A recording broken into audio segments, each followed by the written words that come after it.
Assalamualaikum warahmatullahi wabarakatuh.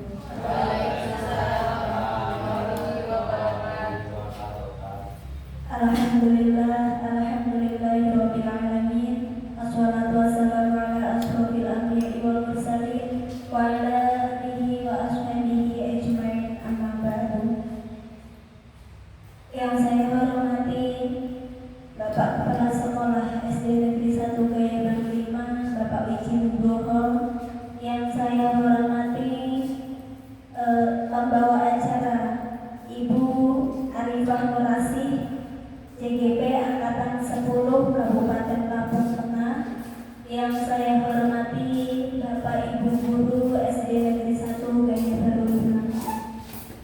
Pertama-tama marilah kita panjatkan puji syukur kehadirat Ilahi Rabbi, yang mana pada pagi hari ini kita dapat berkumpul bertatap muka dalam acara diseminasi penyebaran budaya positif di sekolah dalam keadaan sehat walafiat. Amin Allahumma amin.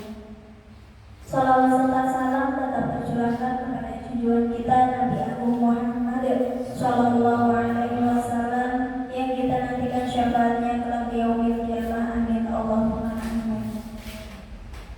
Acara yang ketiga yaitu izinkanlah saya berdiri di sini untuk membacakan susunan acara pada pagi hari ini.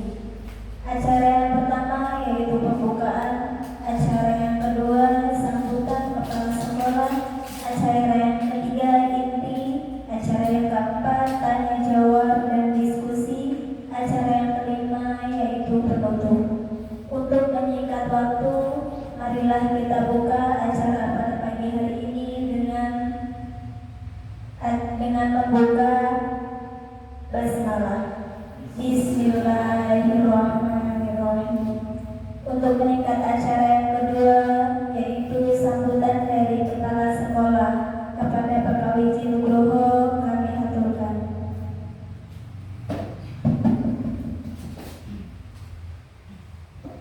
Baik, terima kasih pembawa acara.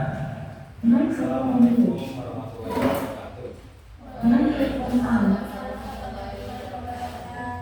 Selamat siang, salam sejahtera untuk kita semua.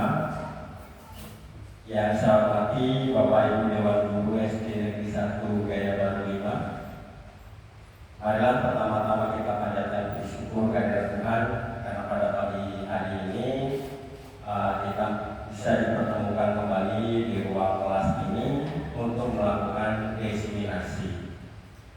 Apapun adapun apa yang akan disampaikan oleh Ibu Ari nanti, mari kita cermati bersama apa itu budaya positif, bagaimana penerapan budaya positif di sekolah, dan bagaimana penerapan budaya positif di kelas.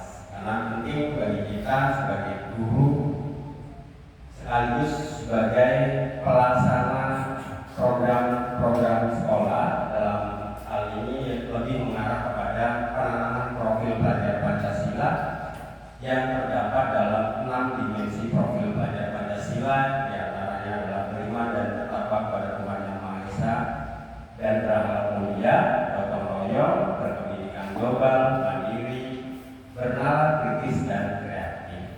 Harapan saya ke-6 dimensi profil pelajar Pancasila itu benar-benar bisa kita tanamkan ke dalam diri peserta didik kita dan menjadi sebuah pribadi dalam kehidupan sehari-hari mereka, di mana mereka nanti setelah mereka menjadi bagian dari masyarakat, mereka memiliki iman, memiliki kepribadian yang baik, mampu bergotong royong, mandiri dan kreatif.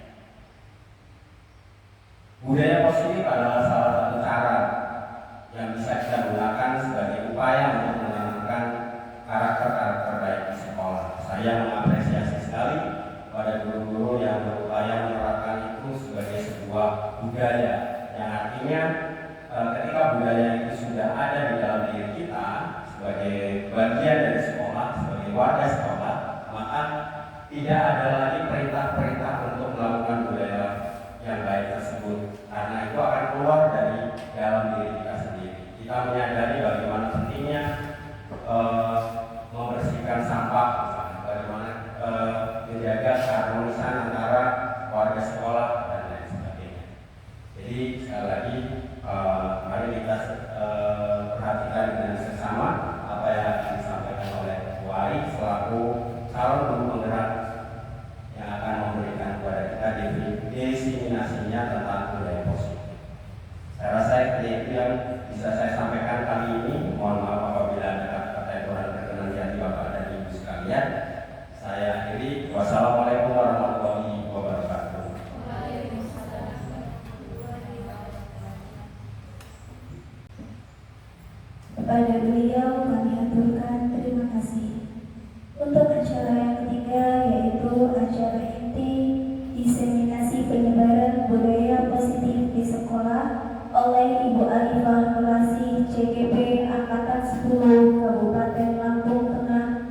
pendidikan calon guru penggerak angkatan 10. Di sini saya tidak akan menggurui Bapak Ibu.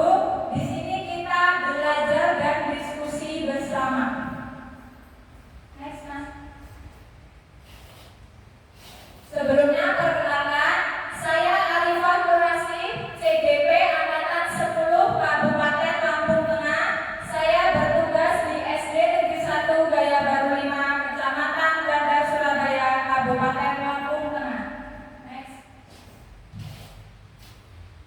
Tujuan diseminasi yang pertama, untuk memenuhi tugas aksi nyata modul 1.4. Yang kedua, penyebaran pemahaman budaya positif kepada seluruh warga sekolah.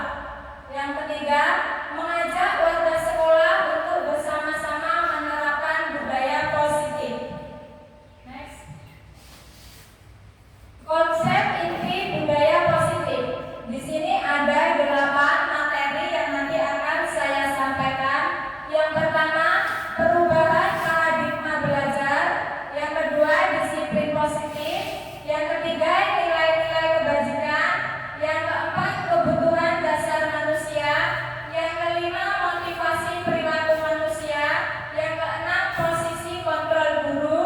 Yang ketujuh, keyakinan kelas. Dan yang terakhir, segitiga restitusi. Next. Yang pertama, pembelajaran dengan paradigma baru.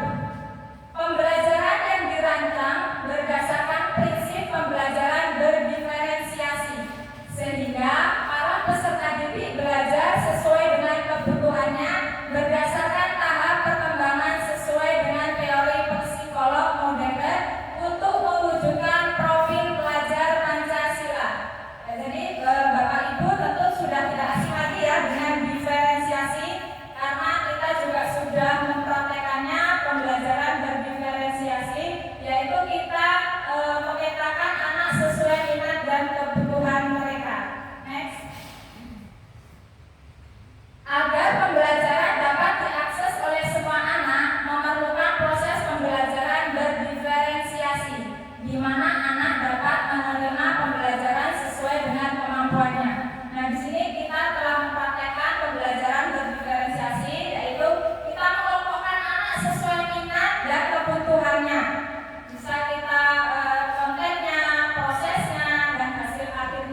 dengan harapan dapat menciptakan iklim belajar yang kondusif. Nah, ini adalah pengertian dari disiplin. Jadi, disiplin itu harus kita tanamkan di lingkungan sekolah kita, tentu harus dimulai dari diri kita sendiri ya Bapak Ibu. Kita tidak akan mungkin bisa mendisiplinkan anak didik kita jika kita sendiri sebagai guru belum disiplin.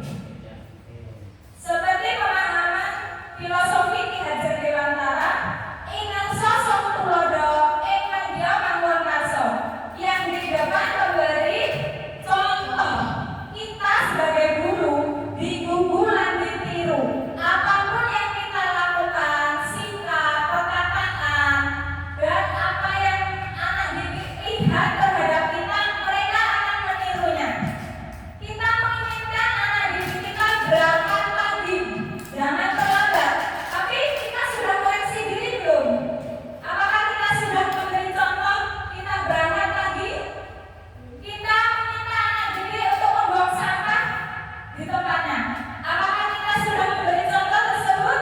Nah, jadi disiplin itu sebelum kita terapkan ke anak didik kita, tentu harus kita tanamkan dulu pada diri kita sebagai pendidik. Next. Sebagai pendidik, tujuan kita adalah menciptakan peserta didik yang memiliki disiplin diri, sehingga mereka berperilaku mengacu kepada nilai-nilai kebajikan universal dan memiliki motivasi intrinsik dalam perubahan perilaku ke arah yang lebih baik. Nah, jadi di sini untuk menciptakan lingkungan yang disiplin, kita mulai dari diri kita ya Bapak Ibu ya. Kita mulai belajar membenahi diri untuk disiplin, lalu kita ajarkan kepada anak didik kita. Next. Nah, ini adalah beberapa contoh penerapan disiplin. Yang pertama, kita sudah kita bagi jadwal tiket untuk menunggu anak-anak di gerbang. Di sini kita terapkan 3S, salam, sapa, senyum. Kita menyalami anak-anak yang datang. Tentu jika kita sudah diatur jadwal tiket, kita berangkat lebih pagi. Itu juga contoh penerapan disiplin pada diri kita, memberi contoh kepada anak didik kita. Bapak Ibu guru yang tiket berangkat lebih pagi tentunya dari Bapak Ibu guru yang lain, ya. Yang kedua, berbaris di depan kelas. Nah, ini juga penerapan disiplin.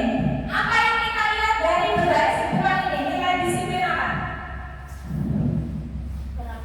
Kerapian. Terus? Budayakan antri. Untuk masuk kelas itu harus rapi dulu, antri. Dalam baris ini kita bisa melihat, bisa mengecek satu persatu anak didik kita yang bajunya mungkin tidak dimasukkan, yang tidak memakai ikat pinggang, yang tidak memakai dasi, bisa kita lihat sambil salaman. Nah, ini mau masuk kelas juga saling kepada kita ya. Ini termasuk budaya positif yang harus kita terapkan. Next. Nah, di sini saya membuat papan absensi. Ini adalah untuk melatih anak didik jujur. Dia berangkat yang pertama, dia memasukkan nomor antrian pertama. Ini bisa Bapak Ibu terapkan di kelas Bapak Ibu ya, membuat papan absensi. Sangat mudah sekali dan anak tertarik. Oh, saya berangkat duluan, berarti saya masukkan nomor antrian nomor 1, begitu seterusnya sampai yang berangkat paling terakhir, berarti dia memasukkan nomor antrian yang paling terakhir ya. Yang selanjutnya piket. Nah, anak-anak sudah kita bagi jadwal piket.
humor, antusiasme, dan tertawa.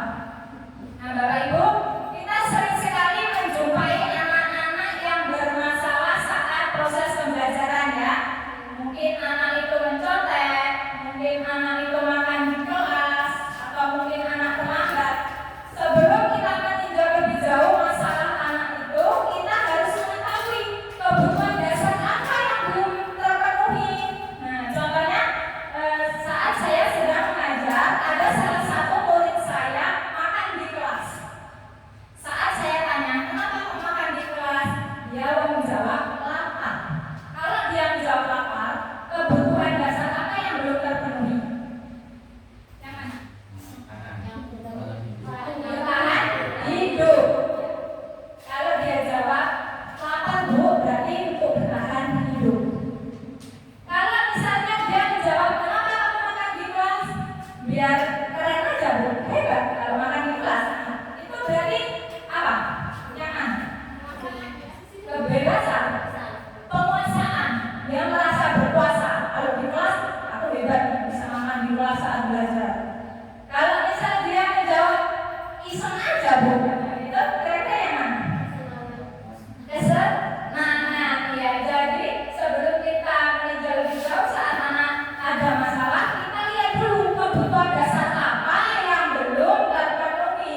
Karena jika anak kebutuhan dasarnya tidak terpenuhi secara positif, dia akan melakukannya dengan negatif, yaitu dengan melanggar peraturan. Next. Nah, ini tadi anak didik saya, Devano sedang makan di kelas.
Berita? Teman. Bukan ya? Teman juga. Mari kita lihat next, Mas. Nah, jika di posisi teman, apa jadi yang pertama penghubung. Nah, di posisi penghubung itu guru akan melakukan ini. Di sini kebaca nggak dari belakang? Nggak begitu terlihat ya? Guru mengganti penunjuk. Mengganti contohnya. Kalau kamu tidak melakukannya, nanti akan saya hukum. Nah, itu menghukum. Kalau membuat rasa bersalah, begini. Kamu sudah bapak ibu kasih tahu, kamu lagi, yang telat kamu lagi, yang gak pakai topi kamu lagi, yang merasa disalahkan, itu membuat rasa bersalah. Kalau jadi teman, ayolah, jangan lakukan kesalahan lagi demi ibu. Apa gak kasihan dengan orang tuamu? Nah, itu sebagai teman. Jika sebagai pemantau, kita menghitung dan mengukur apa peraturannya, kamu kok melakukan kesalahan, terus kita catat apa saja anak ini sudah melakukan apa saja kesalahannya, kita pantau ya. Sedangkan manajer mengajukan pertanyaan. Nah, apa yang kita yakini, kesalahan apa yang kamu lakukan, kamu akan mencoba memperbaikinya dengan cara apa. Nah, seperti itu ya. Jadi perbedaan dari penghukum, pembuat orang merasa bersalah, teman, pemantau, dan manajer. Hasilnya bagaimana? Saat kita menghukum, anak akan memberontak. Mungkin dia punya dendam. Oh, kita mau berpindah mau kali ini. Nah, punya dendam. Mereka tetap ada rasa jengkel dengan kita. Nah, jika kita membuat orang merasa bersalah, anak merasa tersakiti, dia tersudutkan. Aku disalah nih. Seperti itu ya. Jika sebagai teman, anak itu akan ketergantungan. Dia akan merasa Pak Guru, Bu Guru itu bestie. Jadi kita harus tetap jaga jarak sama. Boleh sebagai teman, tapi tetap ada jaraknya ya. Terus sebagai pemantau menyesuaikan diri bila diawasi. Nah, apabila jadi pemantau ya Pak Lagi, tadi Pak Lagi ini jadi pemantau ya. Anak akan tertib, akan disiplin jika diawasi saja. Kalau tidak diawasi, ada Pak Guru itu jika pemantau. Tapi jika sebagai manajer, anak akan menguatkan pribadinya masing-masing. Anak menjadi kuat. Mereka meyakini keyakinan kelas atau sekolah mana yang harus mereka tanggung jawab dan disiplin yang mereka lakukan. Nah, ini adalah perbedaan dari penghukum, pembuat orang merasa bersalah, teman, pemantau, dan manajer. Jadi posisi kontrolnya mana yang harus kita lakukan? Manajer ya. Sebagai guru kita harus berada pada posisi kontrol manajer. Next. Keyakinan kelas. Mengapa keyakinan kelas? Mengapa bukan peraturan kelas? Mengapa? Karena apa? Kalau keyakinan lebih luas. Lebih luas. Kalau peraturan? Kayaknya memaksa. Memaksa. Ya, serem ya. Next. Keyakinan kelas ya benar. Kalau keyakinan itu lebih menguatkan. Kalau peraturan itu memaksa. Ya, benar seperti yang diutarakan Pak Kalibi. Nah, keyakinan kelas itu bersifat abstrak, berupa pernyataan universal, dibuat dalam pernyataan yang positif, sedikit saja agar mudah diingat, sesuai dengan kondisi kelas dan sekolah sehingga mudah diterapkan. Semua warga sekolah atau kelas dilibatkan saat pembuatan keyakinan kelas. Next. Bagaimana langkah-langkah pembuat keyakinan kelas? Yang pertama, berdiskusi memunculkan peraturan-peraturan yang perlu ditaati warga kelas, mengubah peraturan-peraturan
jawab mereka untuk menaatinya.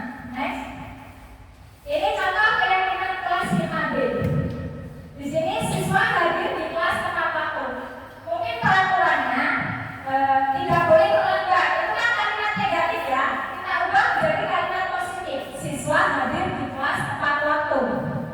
Jika peraturannya tidak boleh membuang sampah, kita ubah menjadi kalimat positif. Menjaga kebersihan kelas, memakai seragam sesuai ketentuan seragam di sekolah. Tidak boleh lari-lari di kelas, itu kalimat negatif. Bisa kita ubah menjadi tertib saat belajar di kelas. Jadi keyakinan kelas itu peraturan kelas yang telah kita sepakati bersama siswa dan guru, lalu kita keluarkan kesepakatan tersebut menjadi keyakinan kelas dengan kalimat yang positif dan mudah diingat. Tidak perlu banyak-banyak, cukup 5 atau 6 kalimat saja. Next. Yang terakhir, segitiga restitusi. Suatu proses dialog yang dijalankan oleh guru kepada murid saat ada sebuah permasalahan agar menghasilkan murid yang mandiri dan bertanggung jawab. Next. Ada 3 dalam segitiga restitusi. Yang pertama, menstabilkan identitas, tidak langsung menyalahkan siswa. Berdasarkan prinsip-prinsip membuat kesalahan adalah bagaimana dari proses pembelajaran. Jadi jika kita menjumpai anak yang bermasalah di kelas, kita jangan langsung memojokkan anak tersebut, jangan langsung menyalahkan. Kita stabilkan identitas dulu, ya, bahwa setiap orang itu pernah melakukan kesalahan. Itu manusiawi. Bagaimana cara kita memperbaiki kesalahan tersebut. Yang kedua, validasi tindakan yang salah, menanyakan alasan berdasarkan prinsip bahwa setiap perilaku berupaya memenuhi suatu kebutuhan tertentu. Jadi jika anak melakukan kesalahan, pasti dia memiliki alasan mengapa dia melakukan itu. Kita cari alasannya. Yang terakhir, menanyakan keyakinan. Dari kesalahan, siswa memperbaiki kesalahan berdasarkan prinsip teori kontrol. Pada dasarnya kita termotivasi secara intrinsik. Nah, setelah itu kita menanyakan keyakinan kelas mana yang dia langgar. Terus bagaimana caranya agar kesalahan itu tidak terulang lagi. Jadi di sini kita ajak cari solusinya bersama. Nanti anak akan menjadi lebih kuat, lebih percaya diri dan bisa kembali pada kelompoknya. Dia tidak merasa terpojokkan, tidak merasa nanti diolok-olok temannya, karena dia setelah melakukan kesalahan kita benahi dia dengan segitiga restitusi sehingga dia punya pribadi yang lebih kuat dan bisa mencari solusi dari kesalahan yang mereka lakukan. Next. Nah, ini yang disebut segitiga restitusi tadi ya. Yang pertama, menstabilkan identitas, kita tidak memojokkan jika anak tersebut salah. Yang kedua, validasi tindakan yang salah. Dan yang terakhir, menanyakan keyakinan. Next. Bisa diputar videonya? Kalau ini silakan lihat.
dapat saya paparkan ada materi yang telah saya dapatkan dalam pendidikan guru penggerak. Terima kasih. Saya akhiri. Wassalamualaikum warahmatullahi wabarakatuh.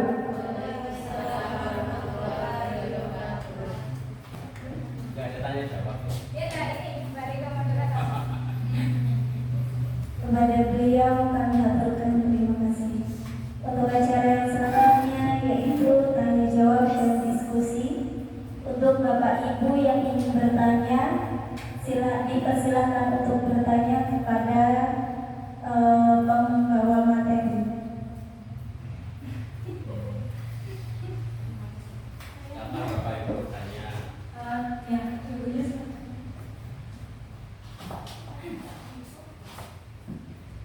Baik, terima kasih. Di sini saya mau bertanya, sebenarnya disiplin positif ini ternyata sudah kita terapkan sehari-hari ya Bu ya. Nah, tadi kan Bu Ari memaparkan tentang kesepakatan dan keyakinan kelas.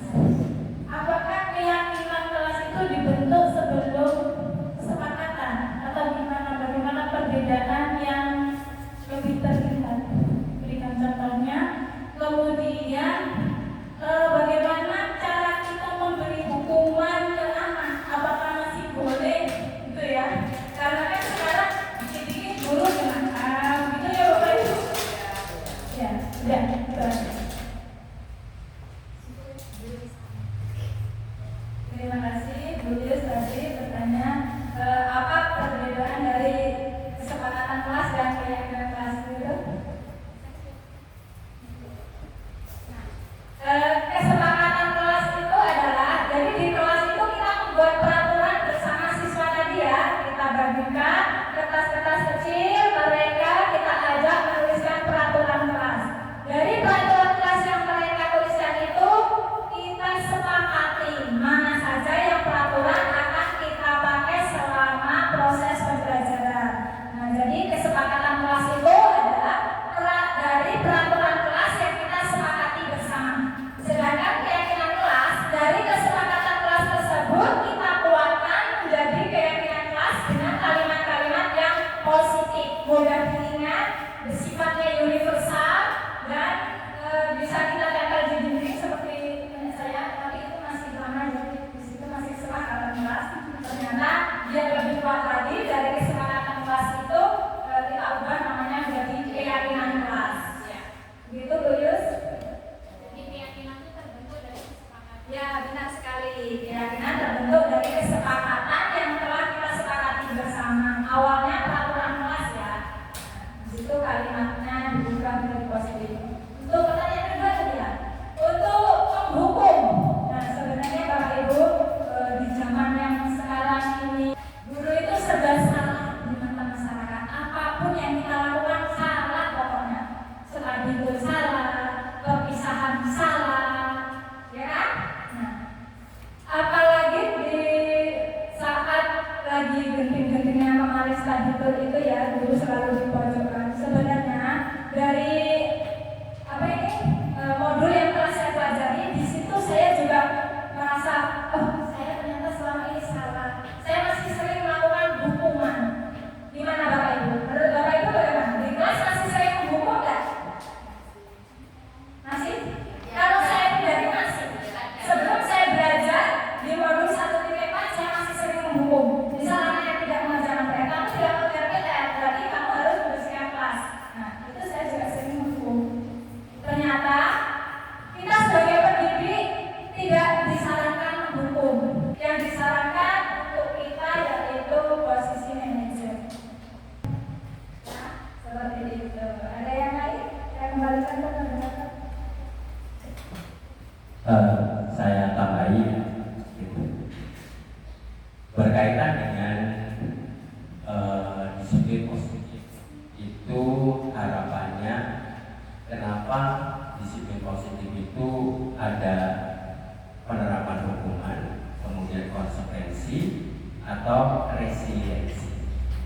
Dari ketiga hal tersebut, yang paling baik dilakukan oleh guru adalah posisi sebagai resiliensi, di mana guru tidak serta-merta memberikan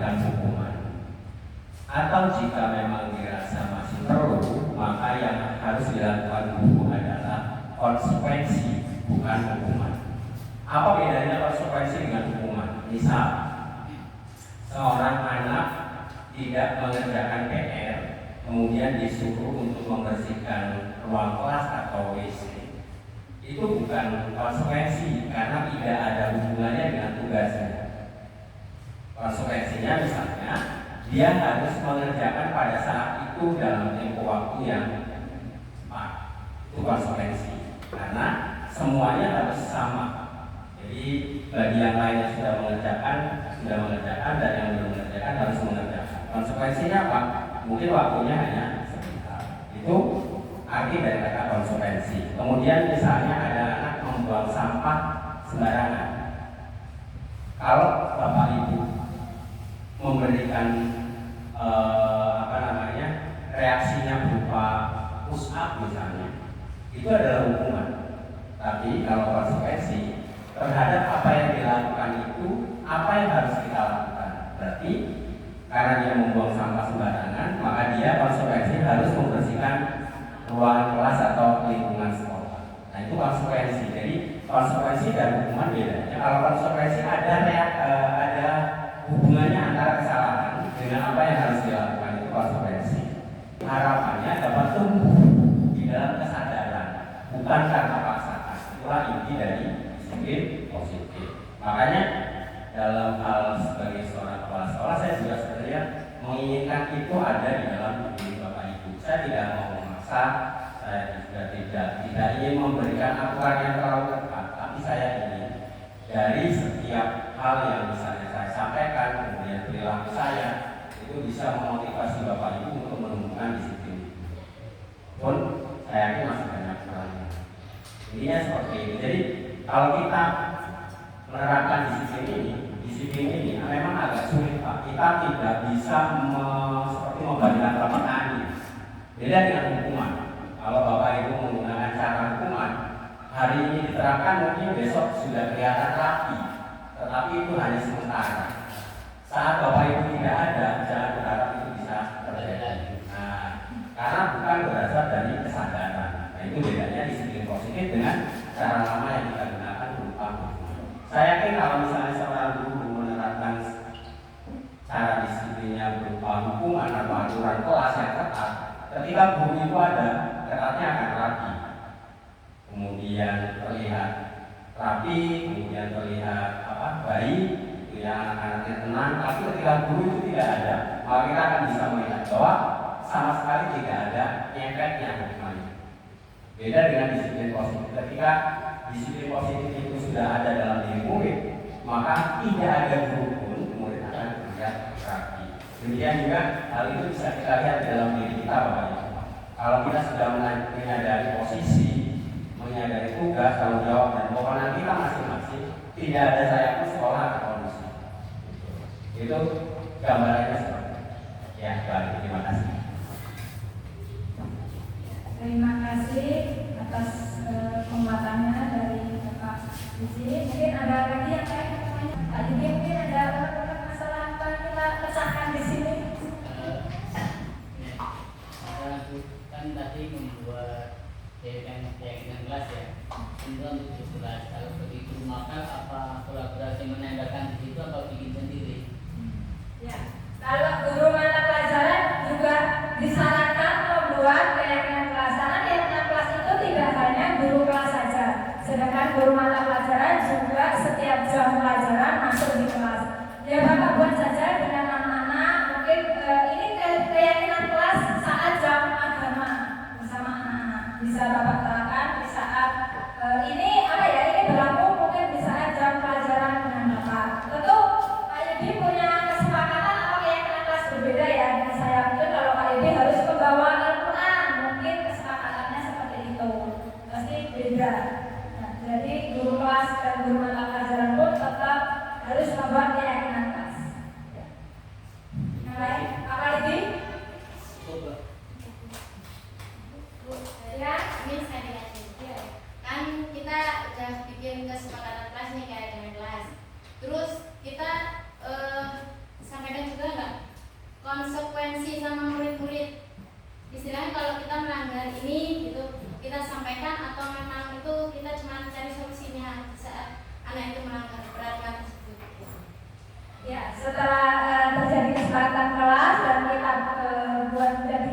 kelas, selalu kita ingatkan kepada anak-anak agar tidak melanggar dari keyakinan kelas tersebut. Apabila ada anak yang melanggar, ya kita ini konsekuensinya kita bicarakan di awal ya.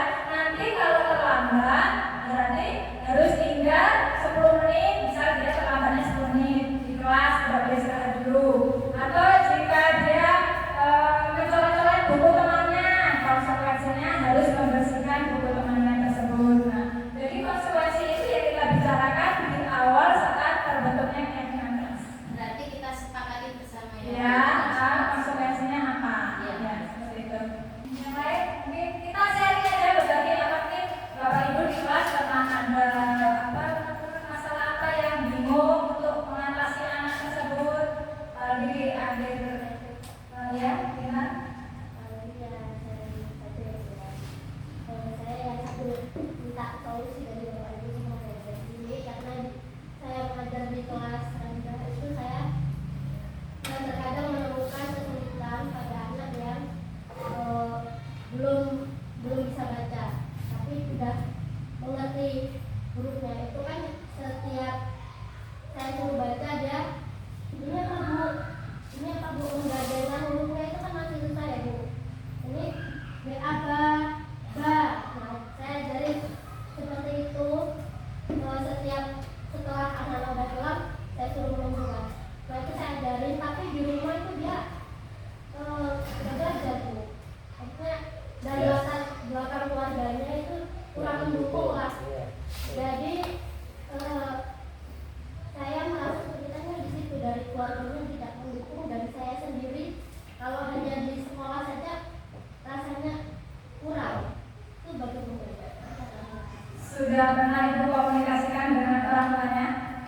Saya sudah pernah WA kalau anaknya menemukan kesulitan yaitu kurang pasti dalam membaca sudah. Ini katanya sudah disuruh belajar dulu setiap hari tapi memang anaknya yang bandel. Jawaban orang tuanya seperti itu bu. Dan saya minta sama orang tuanya itu kalau belajar didampingi bu. Saya seperti itu tapi iya bu udah tapi memang anaknya yang bandel selalu seperti itu bu. Mungkin Bu Intan harus bertemu dulu dengan orang tuanya dikomunikasikan secara langsung ya bahwa anak itu sejatinya madrasah pertamanya pada keluarganya di rumah bersama orang tuanya.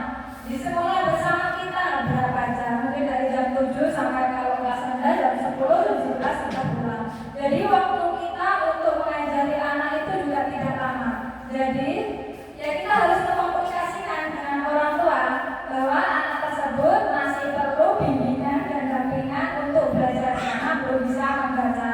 Bu Intan sudah melakukan berbagai cara, metode untuk mengajari anak tersebut kan? Ya udah beberapa cara yang saya lakukan tapi dari anaknya juga tuh sepertinya Kurang tertarik. iya kurang mau belajar. Bu waktu udah capek seperti itu saya ajarin. Mungkin menggunakan media yang menarik Bu Intan. Bu Intan bisa mencari referensi di Google, di YouTube, cara membaca yang menarik. Mungkin bisa digunakan proyektor cara membaca ada misal gambar jeruk, bisa ada jeruk terus mungkin di jejer atau huruf. Mungkin anak dia tipe anak yang visual, dan dia visual. Dia mungkin tertarik dengan gambar. Kalau hanya bacaan tulisan dia tidak tertarik. Mungkin dia bisa tertarik dengan bacaan, terus ada kemauan untuk belajar membaca. Sudah kita coba dengan gambar-gambar atau Saya sudah mencoba menggunakan kartu Ya. kartu yang ada gambarnya Gambarnya. bawahnya ada tulisannya itu seperti gambar jeruk Ya. bawahnya jeruk. Nah Gimana? apa itu dia tahu gambarnya tapi bacaannya dia belum paham bu. huruf alfabet ya? Kita dulu jeruknya bu. Enggak dia Huruf ABC itu apa enggak dia? ABC-nya belum lancar. Sama sekali. Ya. Padahal sudah saya tuliskan berkali-kali di bukunya. Ini di rumah dihafalin. Besok saya ibu panggil ya dia. Setiap dipanggil, aku nggak belajar bu, aku nggak pernah belajar. Berarti kita sebenarnya Kurang dari orang tua. Makanya solusi yang pertama Bu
Alhamdulillahirobbilalamin. Diskusi kita